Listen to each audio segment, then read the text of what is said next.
ಸೌಜನ್ಯ ಕೇಸಲ್ಲಿ ಕೇವಲ ಸಾಕ್ಷಿ ಇಲ್ಲ ಅನ್ನೋ ಒಂದು ಕಾರಣಕ್ಕೆ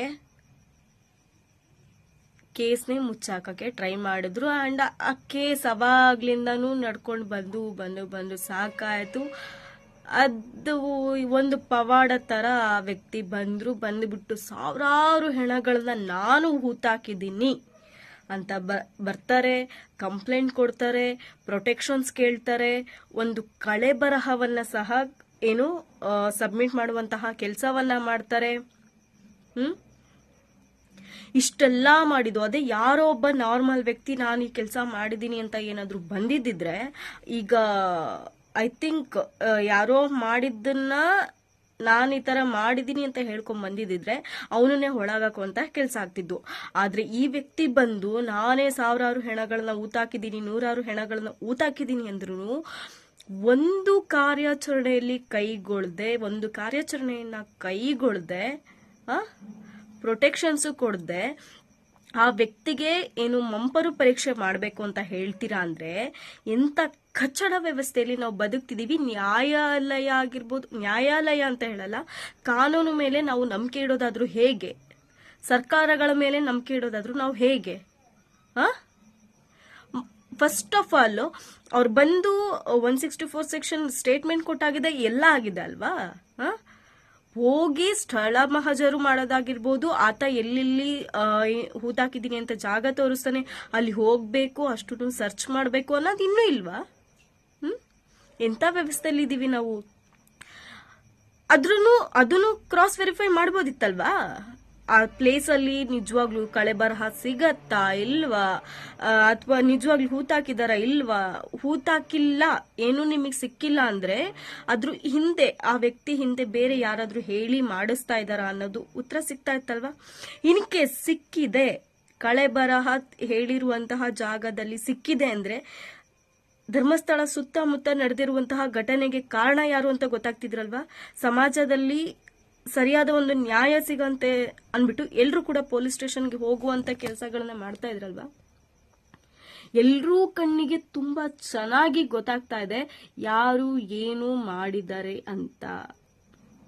ಅನುಮಾನ ಬರ್ಲಿಕ್ಕೆ ನೀವೇ ಅವಕಾಶ ಮಾಡ್ಕೊಡ್ತಿದ್ದೀರಾ.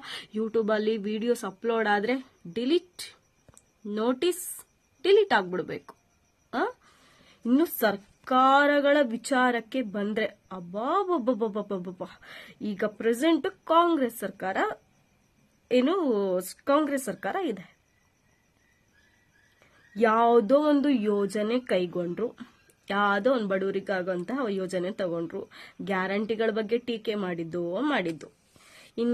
ಯಾರ್ದೋ ಜೊತೆ ರಿಲೇಶನ್ಶಿಪ್ ಅಲ್ಲಿ ಇದ್ರು ಅಂದ್ರೆ ಬಿಜೆಪಿ ಇವನು ಇಳಿದು ಬಿಡಬೇಕು, ಅಧಿಕಾರದಿಂದ ಕೆಳಗೆ ಇಳಿಬೇಕು, ಅವ್ರ ಜೊತೆ ಸಂಬಂಧ ಇದೆ, ಇವ್ರ ಜೊತೆ ಸಂಬಂಧ ಇದೆ, ಕೆಳಗೆ ಇಳಿದು ಬಿಡಬೇಕು. ಹೋರಾಟಗಳು ಏನಪ್ಪ, ನಿಮ್ಮಂತವ್ರ ಅಧಿಕಾರದಲ್ಲಿರೋಕೆ ಯೋಗ್ಯತೆನೇ ಇಲ್ಲ. ಎಂತೆಂತ ಮಾತುಗಳ ಆರಂಭ ಆಗತ್ತೆ. ಅದೇ ಕಾಂಗ್ರೆಸ್ನವ್ರು ನೋಡ್ಬೇಕು, ಬಿಜೆಪಿ ಅವ್ರು ಏನಾದ್ರು ಮಾಡಿದ್ರೆ ಸಾಕು, ಇದು ಮಾಡ್ಬಿಟ್ರು ಅದು ಮಾಡ್ಬಿಟ್ರು. ಇನ್ JDS ಅವ್ರ ಏನ್ ಕಡಿಮೆ ಇಲ್ಲ, 3 ಪಕ್ಷಗಳು ಮಾಡೋದದೆ ಆಯ್ತಾ? ಇಷ್ಟೆಲ್ಲ ಸರಿ. ಇವಾಗ ಕಾಂಗ್ರೆಸ್ ಸರ್ಕಾರ ಪ್ರಸ್ತುತದಲ್ಲಿ ಆಡಳಿತವನ್ನ ನಡೆಸ್ತಾ ಇದೆ ಅಲ್ವಾ? ಯಾಕೆ ನೀವು ಅನ್ಯಾಯದ ವಿರುದ್ಧ ಧ್ವನಿ ಎತ್ತುತ್ತಿಲ್ಲ? ಎತ್ತದ್ ಬೇಡ, ಸರಿಯಾದ ಅಧಿಕಾರಿಗಳ ತಂಡನ ತಯಾರು ಮಾಡ್ಬೇಕಲ್ವಾ? ಆಲ್ರೆಡಿ ನಿಮ್ಗೆ ಮಹಿಳಾ ಆಯೋಗದಿಂದ ರಿಪೋರ್ಟ್ ಅಂದ್ರೆ ಲೆಟರ್ ಬಂದಿದೆ, SITಯನ್ನ ರಚನೆ ಮಾಡಿ. ಪ್ರಜ್ವಲ್ ರೇವಣ್ಣಗೆ ಮಾಡಿದ್ರಿ ತಾನೆ, ಇದಕ್ಕೂ ಮಾಡ್ರಿ, SIT ರಚನೆ ಮಾಡಿ, ಸರಿಯಾದ ಅಧಿಕಾರಿಗಳನ್ನು ನೇಮಕ ಮಾಡಿ. ಇಲ್ಲಿ ಸೌಜನ್ಯ ಜೊತೆಗೆ ಸಾವಿರಾರು ಮನೆ ಹೆಣ್ಣು ಮಕ್ಕಳು ಅನಾಥವಾಗಿ ಸತ್ತು ಕಂಡೋರ್ ಚಟಗಳಿಗೆ ತೀಟೆಗಳಿಗೆ ಬಲಿಯಾಗಿದ್ದಾರೆ. ಸರ್ಕಾರ ನಡೆಸ್ತಿರುವಂತಹ ಒಂದಷ್ಟು ಅಧಿಕಾರಿಗಳೇ ನಿಮ್ಮನೆ ಹೆಣ್ಣುಮಕ್ಳು. ಹಿಂಗೆ ಆದ್ರೆ ಏನ್ ಮಾಡ್ತೀರಾ? ಬಿಜೆಪಿಗೆ ಇವಾಗ ವಾಯ್ಸೇ ಇಲ್ಲ. ಅದೇ ಯಾರೋ ಒಬ್ಬ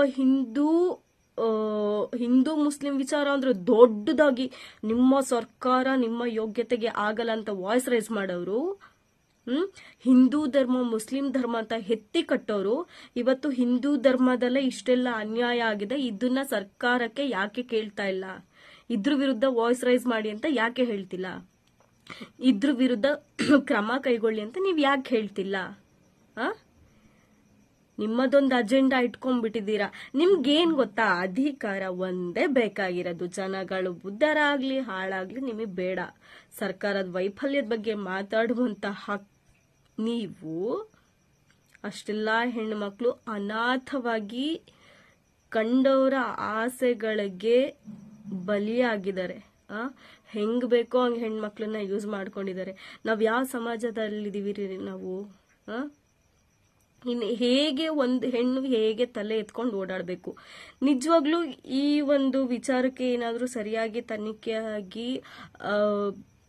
ಯಾರು ಅಷ್ಟೆಲ್ಲ ಅನ್ಯಾಯಗಳನ್ನ ಮಾಡಿದ್ದಾರೆ ಅನ್ನೋದಕ್ಕೆ ಏನಾದರೂ ಸರಿಯಾಗಿ ಪರಿಶೀಲನೆ ಆಗಿ ಪನಿಷ್ಮೆಂಟ್ ಆಯ್ತು ಅಂದ್ರೆ ಜನಕ್ಕೆ ಒಂದ್ ಪಕ್ಷ ಕಾನೂನು ಮೇಲೆ ನಂಬಿಕೆ ಬರುತ್ತೇನೋ ಗೊತ್ತಿಲ್ಲ, ಬಟ್ ನಂಬಿಕೆ ಬರುತ್ತೆ. ಬಟ್ ಇದೇನಾದ್ರೂ ಆಗಿಲ್ಲ ಅನ್ಕೊಳ್ಳಿ, ಪ್ರತಿಯೊಂದು ಹೆಣ್ಣು ಕೂಡ ಓಡಾಡಕ್ಕೆ ತುಂಬಾ ಯೋಚನೆ ಮಾಡ್ಬೇಕಾಗತ್ತೆ. ಅಂಡ್ ಇನ್ನೂ ಕೂಡ ಇಂತಹ ಕೇಸ್ಗಳ ಸಂಖ್ಯೆ ಜಾಸ್ತಿ ಆಗತ್ತೆ ಅನ್ಸುತ್ತೆ ನನಗನ್ಸೋ ಮಟ್ಟಿಗೆ. ಯಾಕಂದ್ರೆ ಈಗ ಆಲ್ರೆಡಿ ನಮ್ಮ ಸರ್ಕಾರ ಯಾವ ರೀತಿ ಇದೆ, ವ್ಯವಸ್ಥೆ ಯಾವ ರೀತಿ ಇದೆ ಅನ್ನೋದನ್ನ ಜನ ತುಂಬಾ ಚೆನ್ನಾಗಿ ಅರ್ಥ ಮಾಡ್ಕೋತಾ ಇದ್ದಾರೆ. ಇನ್ನ ಹೆಣ್ಮಕ್ಳಿಗೆ ರಕ್ಷಣೆ ಸಿಗತ್ತೆ ಅನ್ನೋದು ಹೊರಟೋಗ್ಬಿಡ್ತದು. ಇನ್ನು ಏನ್ ಗೊತ್ತಾ, ಇಲ್ಲಿ ಯಾರಾದ್ರೂ ಒಬ್ಬ ಬಡವ ತಪ್ಪು ಮಾಡಿ ಸಿಕ್ಕಾಕೊಂಡ ಅಂದ್ರೆ ಒಳಗ್ ಆರಾಮಾಗಿ ಆಗ್ತೀರಾ. ಒಂದಷ್ಟು ವರ್ಷ ಜೀವಾವಧಿ ಶಿಕ್ಷಣ ಏನೋ ಕೊಡ್ತೀರಾ, ಅಥವಾ ಗಲ್ಲು ಶಿಕ್ಷೆ ಇಲ್ಲ ಬಿಡ್ರಿ ನಮ್ದ್ರಲ್ಲಿ. ತಪ್ಪು ಮಾಡಿದವನು 3 ತಿಂಗಳು ಬೇಲಿಗೆ ಆಚೆಯಿಂದ ಬರ್ತಾನೆ, ತಪ್ಪು ಮಾಡ್ಲಿಲ್ದವನು ಒಳಗಾಕಂತ ವ್ಯವಸ್ಥೆಯಲ್ಲಿ ನಾವಿದೀವಿ. ಕಾನೂನು ಸತ್ತೋಯ್ತು, ಸಾಯಿಸ್ಬಿಟ್ರು ಇಲ್ಲ ಸೇರ್ಕೊಂಡು. ಬಟ್ ಒಂದಂತರೂ ತಿಳ್ಕೊಳ್ಳಿ, ಜನಗಳಿಗೆ ನೀವು ಏನ್ ಮಾಡ್ತಿದ್ದೀರಾ ಅನ್ನೋದು ತುಂಬಾ ಚೆನ್ನಾಗಿ ಅರ್ಥ ಆಗ್ತಿದೆ. ಅಂಡ್ ಈ ಮಾಡಿರೋ ಘಟನೆ ಯಾರು ಅನ್ನೋದು ಜನಗಳಿಗೆ ಹೇಳದೇನೆ ಗೊತ್ತಾಗ್ತಿದೆ. ನಾಚಿಕೆ ಆಗ್ಬೇಕು ನಿಮ್ಮ ಪೊಲೀಸ್ ಇಲಾಖೆಗೂ ಸರ್ಕಾರಕ್ಕೂ. ಕೇವಲ ನಾನು ಕಾಂಗ್ರೆಸ್ ಸರ್ಕಾರಕ್ಕಷ್ಟೇ ಮಾತಾಡ್ತಿಲ್ಲ, ಬಿಜೆಪಿ ಸರ್ಕಾರ, ಜೆಡಿಎಸ್ ಸರ್ಕಾರ ಎಲ್ಲದಕ್ಕೂ ಮಾತಾಡ್ತಾ ಇದ್ದೀನಿ. ನಾಚಿಕೆ ಆಗ್ಬೇಕು. ದರಿದ್ರ ನೀವುಗಳು ಜನಗಳ ಏಳಿಗೆನ ಬಯಸೋರು, ಜನರಿಗೆ ಒಳ್ಳೇದಾಗುವಂತ ಬಯಸೋರು.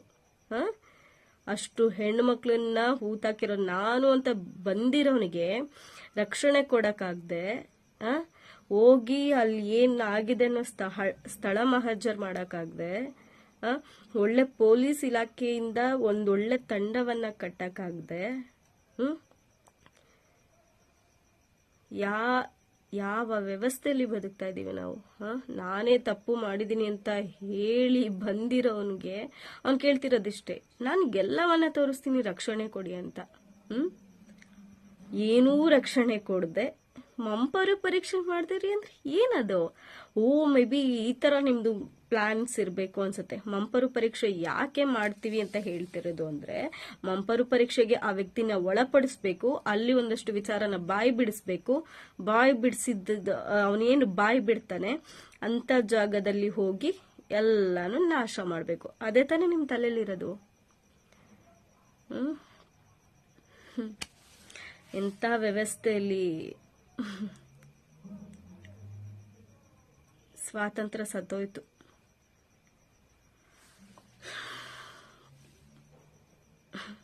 ಧನ್ಯವಾದಗಳು ಸ್ನೇಹಿತರೆ.